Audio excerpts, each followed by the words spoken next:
Alexander Blackwood stood at the floor-to-ceiling windows of his penthouse office, gazing down at the glittering array of high-end restaurants that had made him a fortune. At 42, he was the king of New York's luxury dining scene, with 12 exclusive establishments that catered to the elite.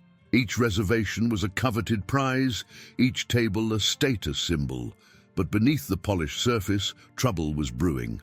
The latest health inspection report sat on his desk like a ticking time bomb. 3 of his flagship restaurants had failed spectacularly, with violations that threatened to destroy everything he'd built. The press would have a field day if this got out. His reputation for excellence, carefully cultivated over 15 years, could crumble overnight. "Mr. Blackwood," his assistant's voice crackled through the intercom. "Your brother James is here to see you." Alexander straightened his Italian silk tie. "Send him in." James Blackwood burst into the office with his usual dramatic flair. Where Alexander was all crisp lines and controlled precision, James was casual chaos in designer clothes. "Have you seen the numbers from last quarter?" James demanded without preamble. "I've been a bit preoccupied with the health code violations," Alexander replied dryly. "Well, maybe if you spent less time micromanaging every little detail and more time looking at the big picture, you'd see we're hemorrhaging money." James tossed a folder onto the desk. "Our food costs are through the roof. Customer satisfaction is dropping, and 3 of our head chefs have quit in the last month alone." Alexander's jaw tightened. "I'm aware of the situation." "Are you? Because it seems to me you're so caught up in maintaining your perfect image that you've lost touch with what's actually happening in your kitchens." James leaned forward, his expression unusually serious. "Face it, Alex, you need help. What I need is for my chefs to follow the standards I've set. What you need is someone who actually understands food," James interrupted. "Someone who can create menus that don't require importing truffles from Italy and caviar from Russia. Someone who can make our restaurants profitable again without sacrificing quality." Alexander's eyes narrowed. "And I suppose you have someone in mind?" A slow smile spread across James's face. "As a matter of fact, I do. Her name is Emma Chen. She runs a small restaurant in Brooklyn." "A restaurant in Brooklyn?" Alexander's voice dripped with disdain. "And how exactly is some neighborhood cook going to save my empire?" "That neighborhood cook has a cult following. Her fusion cuisine is innovative, affordable, and absolutely delicious. People wait months for a reservation at her tiny 20-table restaurant. So why would she help us?" James's smile widened. "Because her building was just sold to developers. She's about to lose her restaurant, and she needs capital to relocate." He paused for effect. "And because I've already spoken to our investors. They're willing to continue backing us, but only if we bring in new talent to oversee menu development and kitchen operations." Alexander felt his control slipping away. "You went behind my back to the investors?" "I went to them because you're too proud to admit you need help. They're giving you a choice, Alex. Either bring Emma on board as an equal partner, or they'll pull their funding." "Equal partner?" Alexander's laugh was harsh. "You expect me to give half my company to some unknown chef from Brooklyn?" "Not half the company." James's eyes glinted. "Just half of you." Alexander's blood ran cold. "What are you talking about?" The investors were quite specific. They want a real partnership, not just a business arrangement. They want a marriage. The silence that followed was deafening. Alexander stared at his brother, waiting for the punchline. When none came, he exploded. "Have you lost your mind?" "I'm not marrying a stranger to appease the investors." "Then you'll lose everything," James said quietly. "The health code violations alone could shut us down. Without investor backing, we won't survive the scandal. Is your pride worth more than your life's work?" Alexander turned back to the windows, Act 2. His reflection hard and unforgiving in the glass. Everything he'd built, every sacrifice he'd made, balanced on the edge of a knife. And his salvation apparently lay in the hands of a Brooklyn chef who probably couldn't tell foie gras from chicken liver. "Fine," he said finally, each word tasting like ash. "Set up a meeting. but I'm not agreeing to anything until I've met her and tested her abilities myself." James headed for the door, then paused. "Just remember, Alex, sometimes the best meals come from the most unlikely kitchens." After his brother left, Alexander poured himself 2 fingers of scotch and tried to imagine explaining to New York society that he was marrying a woman who served street food in Brooklyn. The very thought made him wince, but as he looked out over his culinary empire, he knew he had no choice. He'd worked too hard, come too far, to let it all slip away now. He'd meet this Emma Chen, assess her skills, and if necessary, he'd marry her. But he'd make damn sure she understood one thing. This was his world, and in his world, he made the rules. Little did he know, Emma Chen was about to turn his perfectly ordered world completely upside down. The first time Alexander Blackwood walked into Emma Chen's restaurant, he almost turned around and left. The place was tiny, wedged between a laundromat and a bodega in a decidedly unglamorous part of Brooklyn. The sign above the door simply read, "Emma's," painted in fading gold letters. No valet parking, no uniformed doorman, not even a proper host stand. But the aroma that hit him when he opened the door stopped him in his tracks. The air was rich with complex layers of spices he couldn't quite identify, mixed with the sweet scent of caramelized onions and something earthier, deeper, that made his mouth water despite himself. The dining room was packed, every mismatched table occupied by people who looked utterly unconcerned with their surroundings. They were too busy eating, their faces showing the kind of pure joy Alexander rarely saw in his own establishments. Despite their Michelin stars and $1,000 bottles of wine, Mr. Blackwood, a small woman in chef's whites, approached him, wiping her hands on her apron. Her dark hair was pulled back in a practical bun, and there wasn't a trace of makeup on her face. "I'm Emma Chen. Your brother said you'd be stopping by." Alexander studied her with the same critical eye he used to inspect his kitchens. She was younger than he expected, probably in her early 30s, with an air of quiet confidence that seemed at odds with her surroundings. No designer clothes, no expensive jewelry, just a well-worn chef's coat with rolled-up sleeves that revealed strong forearms marked with the occasional burn scar, badges of honor in their profession.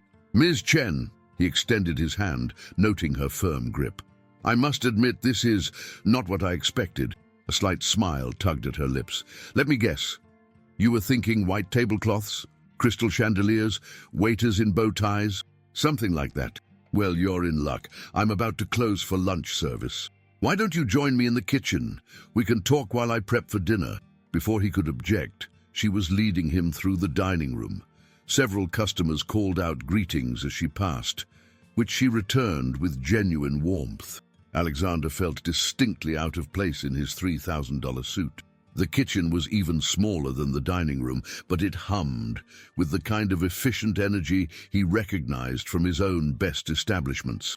2 line cooks worked in perfect synchronization, while a young woman carefully plated what looked like some kind of deconstructed dumpling.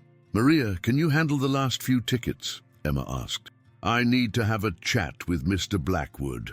The woman nodded without looking up from her careful arrangement of microgreens.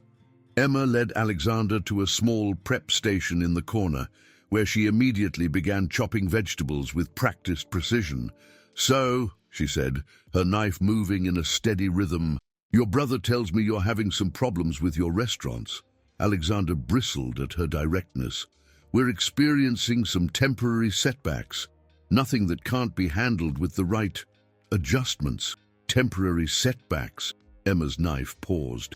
3 failed health inspections, rising food costs, declining customer satisfaction, and a revolving door of executive chefs isn't what I'd call temporary. It's systematic failure. And I suppose you think you could do better?" The words came out sharper than he intended. Emma set down her knife and looked at him directly. "Mr. Blackwood, do you know what your problem is? You've forgotten what food is about. You're so focused on prestige and presentation that you've lost touch with the soul of cooking." "The soul of cooking?"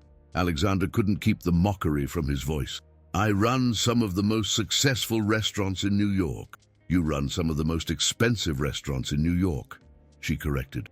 But when was the last time you saw someone close their eyes in pleasure while eating at one of your establishments?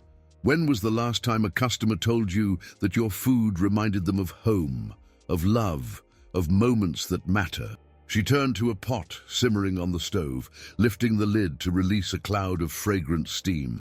Here, taste this. Before he could protest, she was holding out a spoon.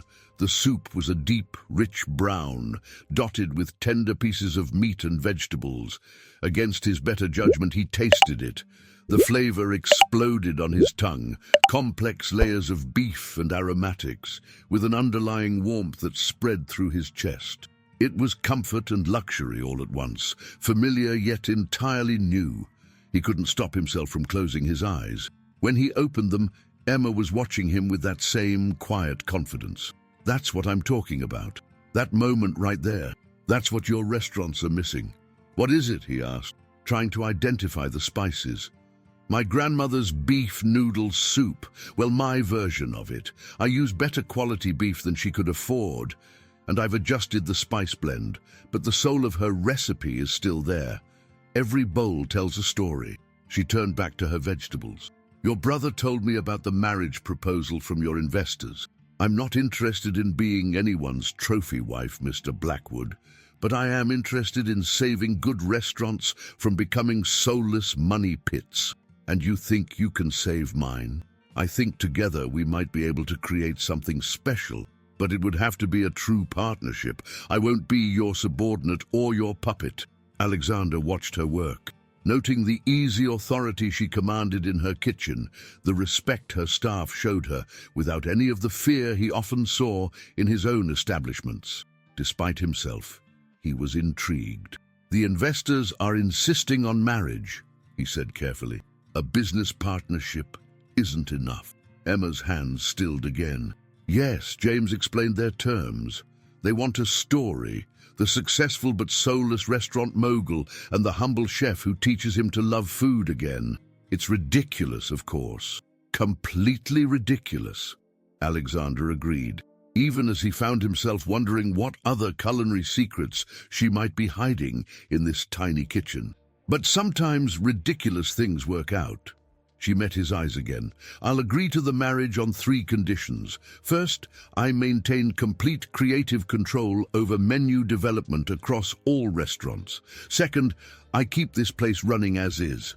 It's my test kitchen and my connection to the community. Third, we treat this as a business arrangement. No pretending it's a love match, no public displays of affection, no complications. Alexander considered her terms. They were surprisingly reasonable, and if she could actually cook food that made people feel the way that soup had made him feel. I have conditions of my own. You'll need a complete wardrobe upgrade for public appearances. We'll need to live together to maintain appearances. I have a penthouse in Manhattan, and you'll have to learn to navigate high society. My world isn't as simple as this. He gestured around the kitchen. My world isn't simple, Mr. Blackwood. It's honest. There's a difference. She held out her hand. Do we have a deal?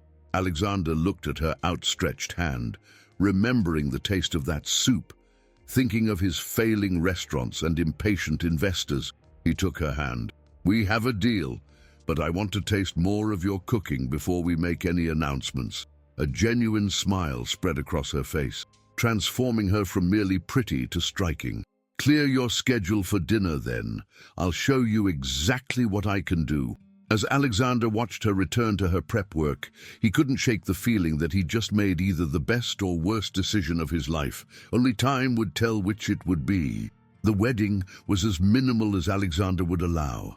A quiet ceremony at City Hall, followed by a carefully orchestrated press conference announcing their whirlwind romance and Emma's new role as creative director of Blackwood Restaurants. The media ate it up.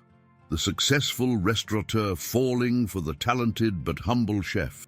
The merger of high society and street food. The promise of transformation across one of New York's most prestigious restaurant groups. What the cameras didn't capture was the tension that filled Alexander's penthouse the first night Emma moved in. "This closet is bigger than my entire apartment was," Emma said, standing in the doorway of her designated walk-in closet, still empty except for her few possessions. She was wearing worn jeans and a faded t-shirt, looking completely out of place among the marble floors and designer furnishings. "We'll fix that tomorrow," Alexander replied, checking his watch.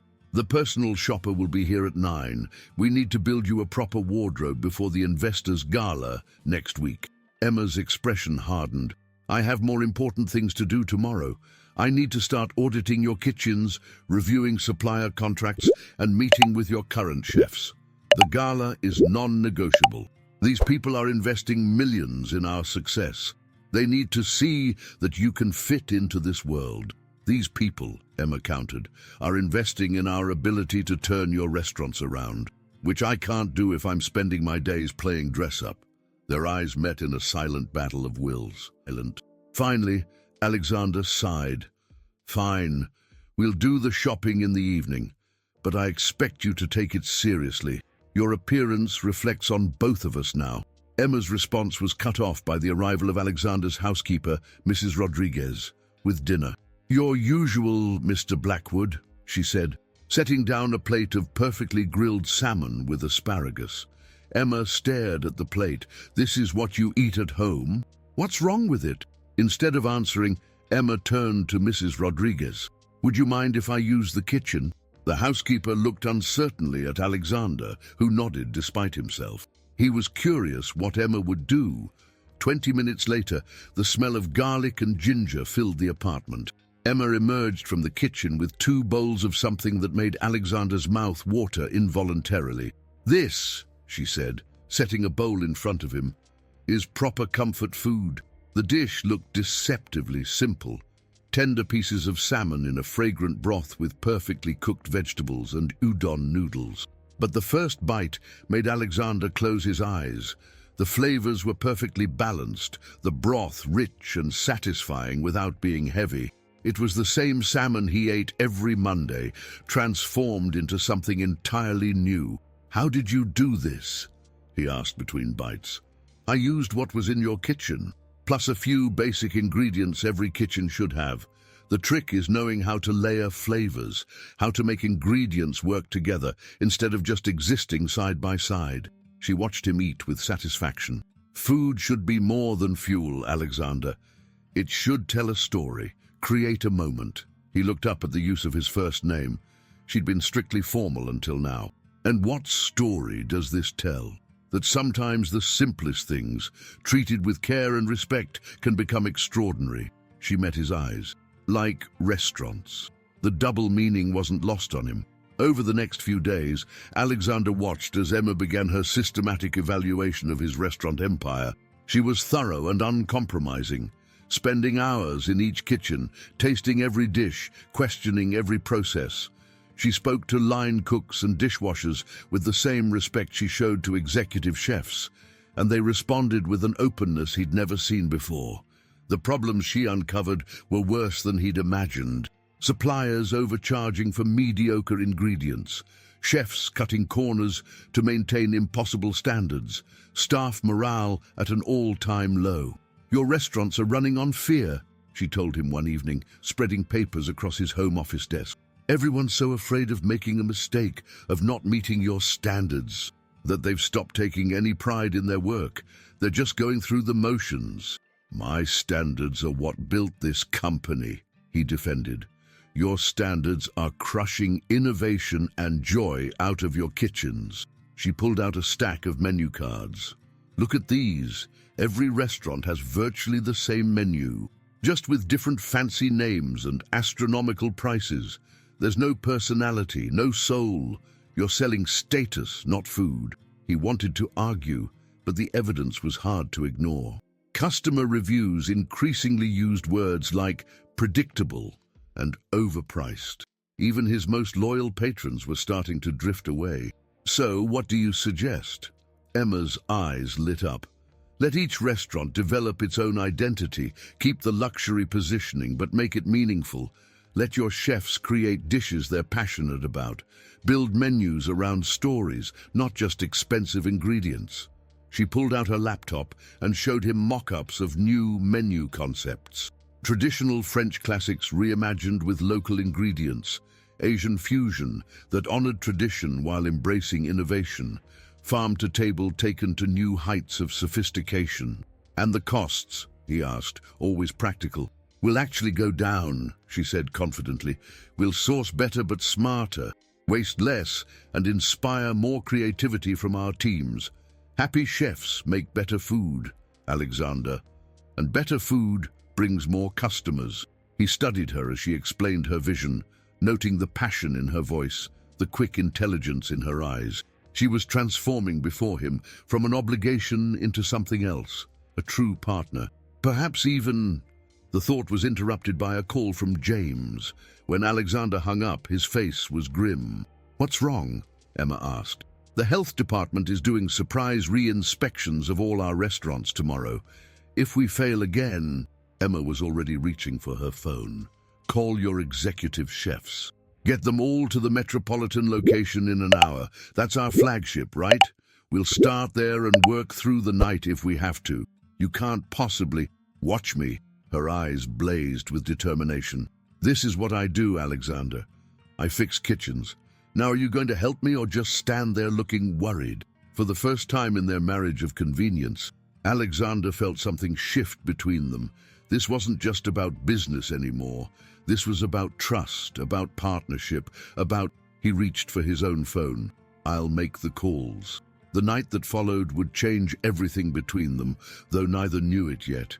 In the heat and pressure of a professional kitchen, working side by side to save everything they'd both worked for, they would discover things about each other and themselves that would make their carefully constructed arrangement far more complicated than either had planned. The night before, the health inspections became a blur of organized chaos across the Metropolitan's massive kitchen. Emma moved like a force of nature, simultaneously directing staff, reorganizing storage areas, and implementing new systems with military precision. But it was her interaction with the team that truly caught Alexander's attention. Rather than barking orders, she worked alongside them, demonstrating proper techniques, explaining the reasoning behind each change, and somehow managing to make the grueling work feel like a shared mission rather than a punishment. Even more surprisingly, she had Alexander working too, his expensive suit jacket discarded, sleeves rolled up as he helped clean and organize.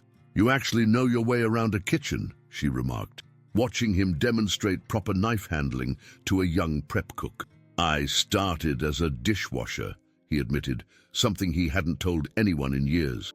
"Worked my way up through every station before I could afford to buy my first restaurant." Emma's eyes softened. What happened to that guy? The one who knew what it meant to build something from nothing? Before he could answer, an alarm blared from the main cooking line. Smoke billowed from under a salamander broiler, and flames began to lick the edges of the expensive equipment.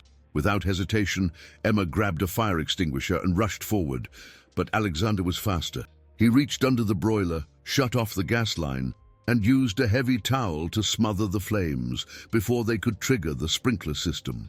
When the crisis was averted, he found Emma staring at him with new respect. "Quick thinking," she said. "Most owners would have just called the fire department. Most owners haven't had their eyebrows singed off learning how to control kitchen fires," he replied, a smile tugging at his lips. The moment was interrupted by James bursting through the kitchen doors. "Alex, I just got word. The health inspectors are starting with the Metropolitan tomorrow morning at 6 a.m. sharp." Emma immediately took charge. "Okay, everyone, it's midnight now. We've got 6 hours to make this kitchen perfect. Alexander, call in the other executive chefs. We need all hands on deck. James, start working on the paperwork. I want every temperature log, every cleaning schedule, every supplier certification ready for review." The next few hours were intense. Under Emma's direction, they deep-cleaned every surface, reorganized every storage area, and implemented new systems for everything from food rotation to equipment maintenance. She worked tirelessly, her face flushed with exertion, but her eyes bright with determination. At around 3 a.m., Alexander found her in the walk-in cooler, meticulously checking expiration dates. "You should take a break," he said, holding out a cup of coffee. She accepted the coffee gratefully, and for a moment they stood in comfortable silence among the perfectly organized shelves. "You know," she said finally, "I used to dream about having a kitchen like this. All this space, the best equipment money can buy. But now I see that the size of the kitchen doesn't matter nearly as much as the heart of the people working in it." Alexander studied her face, noting the shadows under her eyes, but also the unwavering determination in her expression. "You really love this, don't you? Not just cooking, but fixing things, making them better." "It's not just about fixing things," she replied. "It's about building something meaningful. Every great meal is a story, Alexander. It's about tradition and innovation, technique and passion, rules and creativity, all coming together to create something special." She turned to face him fully. "That's what your restaurants have been missing. They're technically perfect, but they've lost their soul." Her words hit him harder than he expected. "And you think you can give them back their soul?" "I think we can," she corrected. "Together. But only if you're willing to remember why you fell in love with this business in the first place." The intensity in her eyes made his breath catch. For the first time, he saw not just the skilled chef or the practical businesswoman, but the passionate artist who could transform simple ingredients into something magical. Without thinking, he reached out to brush a strand of hair from her face. The moment was broken by James calling from outside the cooler. "Guys, the cleaning crew just finished the hood vents. We need to check them before they leave." Emma stepped back, professional mask sliding back into place. "We should get back to work." The next few hours passed in a whirlwind of activity. By 5:30 a.m., the kitchen gleamed like new. Every surface sparkled. Every container was properly labeled, and every piece of equipment had been checked and rechecked. The staff, exhausted but proud, gathered for a final briefing. Emma addressed them with the confidence of a general rallying her troops. "I know it's been a long night, but what you've accomplished here is amazing. Remember, the health inspector isn't your enemy. They're here to help us maintain the standards that keep our customers safe. Show them that you understand and value these protocols. Show them that the Metropolitan isn't just another fancy restaurant. It's a place where excellence is part of our DNA." As if on cue, the front door chimed. The health inspector, a stern-looking woman with a tablet and a thermometer, had arrived. The inspection was thorough and tense. The inspector checked every corner, tested every refrigerator, and questioned every procedure. Emma and Alexander followed her silently, watching as she methodically worked her way through her checklist. Finally, after what seemed like hours, the inspector looked up from her tablet. "Well," she said, "I have to say, I'm impressed. This is one of the most organized and well-maintained kitchens I've seen in years. Whatever changes you've made since the last inspection, keep them up." She turned to Emma. She turned to, "Are you the new executive chef?" Before Emma could answer, Alexander stepped forward. "This is Emma Chen Blackwood, our new creative director and my wife. The improvements you see are largely due to her leadership." The inspector nodded approvingly. "Well, Mrs. Chen Blackwood, you've done an excellent job. The Metropolitan passes with flying colors." The relief in the kitchen was palpable. As soon as the inspector left, the staff broke into exhausted cheers. Alexander turned to Emma, intending to congratulate her, but the words died in his throat. She was swaying slightly, her face pale with exhaustion. "Emma!" He caught her arm just as her knees buckled. "I'm fine," she protested weakly. "Just tired. Haven't slept in almost 24 hours. Without hesitation, Alexander swept her up into his arms. "James, you handle things here. I'm taking my wife home." The drive back to the penthouse was quiet.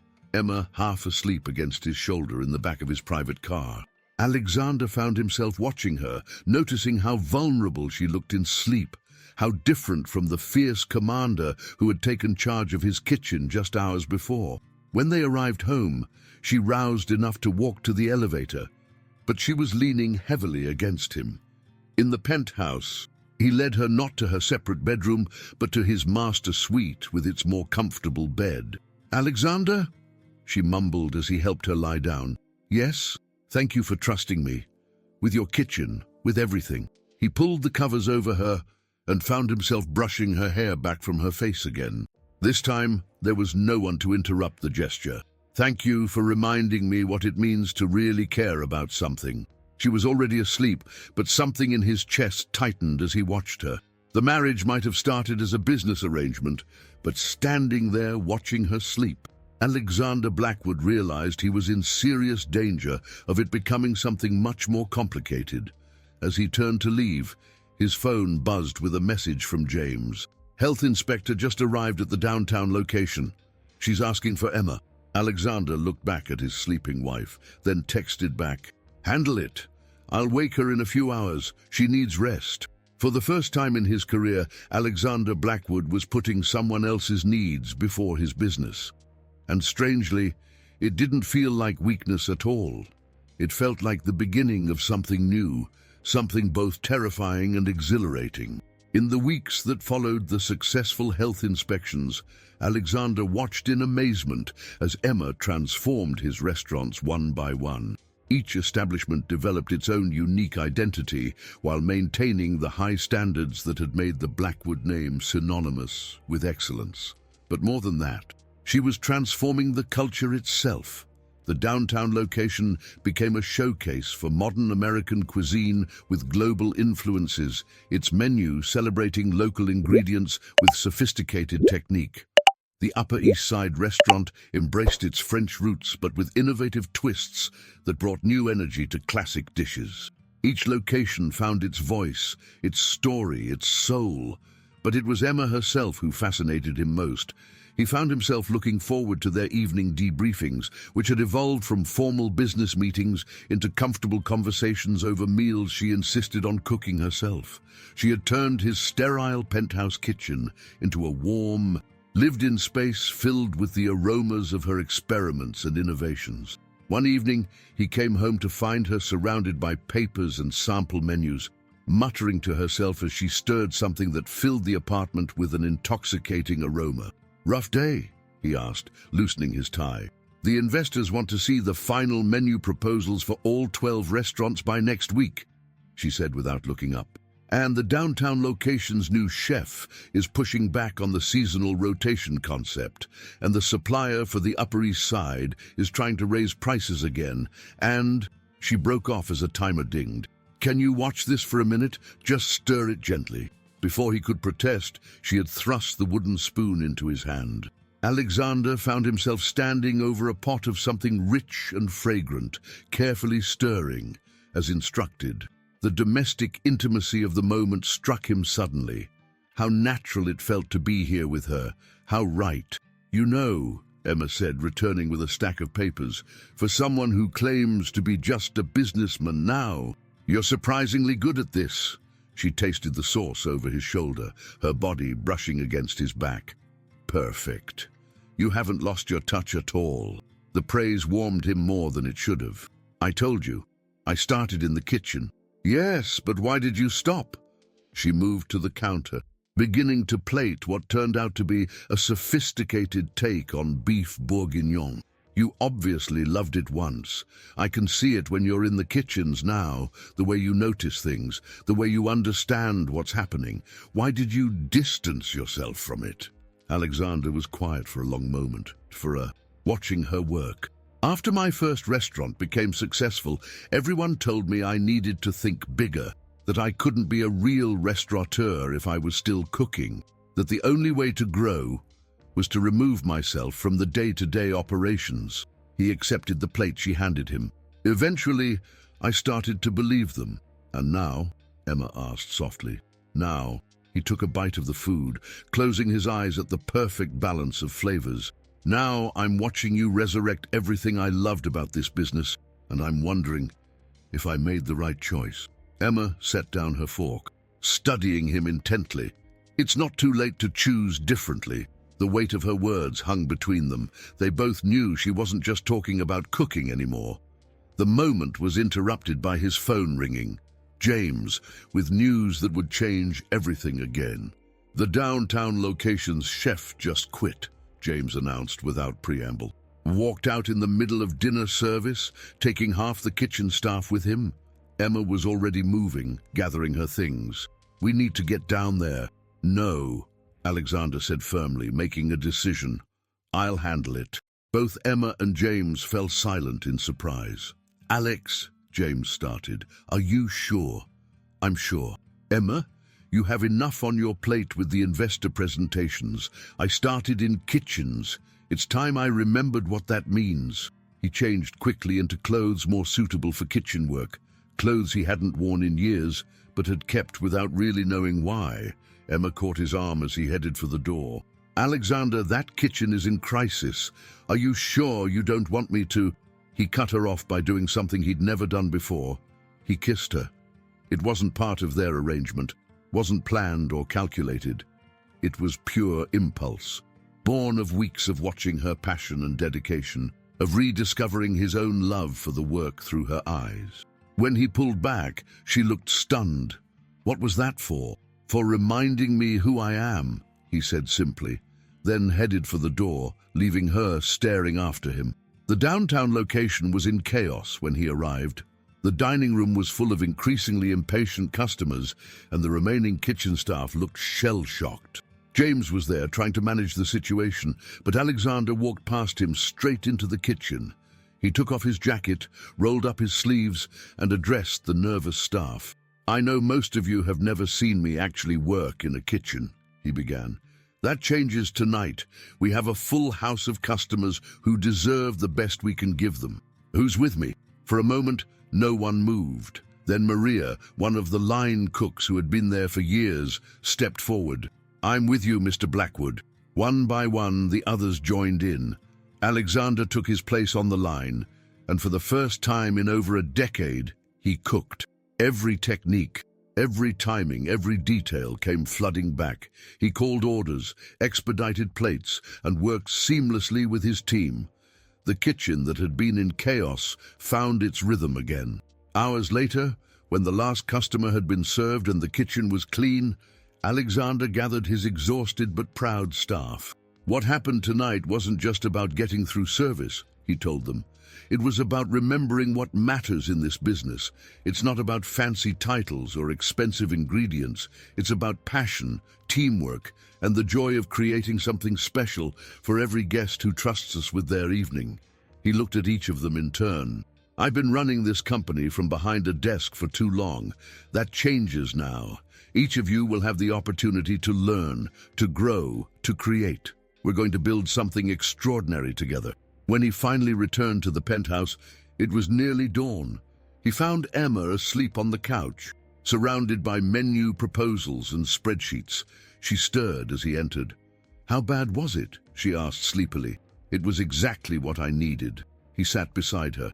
"Emma, I want to change our arrangement." She sat up straighter, suddenly alert. "What do you mean?" "I want a real marriage, not because of the investors, not because of the business, but because somewhere between teaching me to love food again and showing me how to be a better leader, I fell in love with you." Emma was quiet for a long moment. "What about our agreement? No complications, remember? Life is complications," he said, taking her hand. "But the right complications are worth it. You've changed everything, my restaurants, my perspective, my heart. Stay with me, not as a business partner, but as my wife." For real this time. Instead of answering, Emma stood and walked to the kitchen. Alexander's heart sank until she returned with 2 spoons and a small ramekin. "Taste this," she said, offering him a spoon. The dessert was complex, rich, dark chocolate with hints of coffee and something deeper, warmer. "What is it?" he asked. "Something new I've been working on. I call it beginning again. The chocolate represents the foundation, the coffee is awakening, and the secret ingredient." She took her own taste, her eyes meeting his. "The secret ingredient is love." Alexander set down his spoon and pulled her close. "Is that a yes?" "Yes," she whispered against his lips, "but on one condition." "Name it." "You have to cook with me. Not just tonight, not just in emergencies, but really cook. Be the chef you were meant to be, while still being the businessman you've become. Deal, he said, and sealed it with a kiss that tasted of chocolate and new beginnings. 2 years later, the Blackwood Restaurant Group had been completely transformed. Each location thrived with its own unique identity, but all shared the same core values of excellence, creativity, and passion. The downtown location, where Alexander had rediscovered his love of cooking, became a training ground for young chefs, with both Alexander and Emma regularly working in the kitchen. Their flagship restaurant, rebranded as Emma and Alexander's, earned 3 Michelin stars, not for its luxury or exclusivity, but for its innovative cuisine that told the story of their journey, from pride to passion, from arrangement to love. And in the penthouse that had once felt so sterile, a new kitchen was installed, huge and professional, but warm and welcoming. It was where they experimented with new dishes, trained promising chefs, and most importantly, cooked together, creating not just meals, but moments, not just success, but significance. One evening, as they worked side by side preparing a family meal, Emma bumped Alexander's hip playfully. "You never did tell me. What made you kiss me that night?" Alexander smiled, remembering. "I realized that some recipes aren't about following rules or maintaining standards. Sometimes the best dishes come from the heart." "That's surprisingly poetic for a businessman," she teased. "I'm not just a businessman anymore," he replied, pulling her close. "I'm a chef who fell in love with another chef, and together we're creating something better than either of us could have imagined alone." Emma reached up to taste the sauce he was working on, then added a pinch of spice. "Perfect," she said, but she was looking at him, not the food. And in that moment, surrounded by the aromas of their latest creation, Alexander knew that every choice, every challenge, every change had led them exactly where they were meant to be, creating not just meals, but magic, not just success, but love, one dish at a time. If this story has touched your heart and you want to keep discovering more moments of transformation and deep emotions, subscribe to the channel and join our community. Don't forget to leave a comment, give us a like if you enjoyed it, and most importantly, join us for the next video.